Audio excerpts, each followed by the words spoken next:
पहिली रिएक्शन काय आहे, मी मगाशी सांगितलं आम्ही समाधानी आहोत की आज आमचे नेते एकनाथ शिंदे साहेब, देवेंद्र फडणवीस साहेब, सुनेत्रा वहिनी यांचे आभार मानतो मी मगाशी सांगितलं।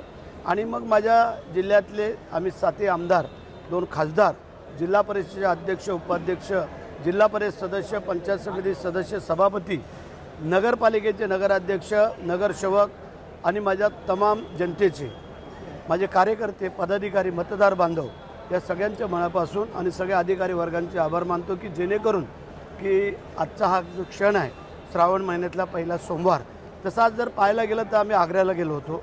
आग्र्याला छत्रपती शिवाजी महाराज ज्या दिवशी तिथे महाराष्ट्रामध्ये निघून आले, औरंगजेबाच्या हातावरती तुरी देऊन, तो आजचा दिवस, त्यावेळेला तो 17 तारीख होती आणि 1666 हा दिवस होता आजच्या ऑगस्ट महिन्यातला, आणि तो दिवस साजरा केला जातो। गेली 7 वर्ष मी आणि रावळ, जयकुमार रावळ, आम्ही दोघेजण तिथले मंत्री होते आणि तिथं जे काय भव्य दिवस स्मारक बांधायचं आहे त्याची पाहणी केली आम्ही।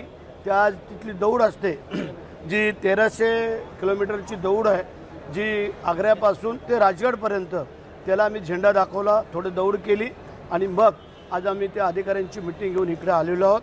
मी सगळ्यांचे आभार मानतो। तिढा सुटलाय तटकरेंविरुद्ध शिवसेना, हा जो तिढा होता तो सुटला आहे का? तेढा मी मगाशी सांगितलं, तेढा ज्या दिवशी आम्ही अनिकेत तटकरेंना बिनविरोध विधान परिषदेची निवडणूक म्हणजे निवडून दिलं त्याच वेळेला सुटेल।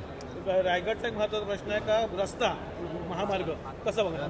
महामार्ग हे आमचं पहिलं कर्तव्य आहे, कारण आमच्या कोकणातले सिंधुदुर्गापासून पर्यंत जे काय कोकणात जाणारे चाकरमाने मंडे आहेत, जे आम्ही पाहिलेलं आहे की अनेक वेळेला त्यांना ट्रॉफिकमध्ये अडकावं लागतं सगळं, तर पहिला तो करतोयच आम्ही। 1 लेन मानगावची बायपासची सुरू करायचा आमचा प्रयत्न आहे गणपतीच्या अगोदर, आणि तो युद्धपातळीवरती काम आहे।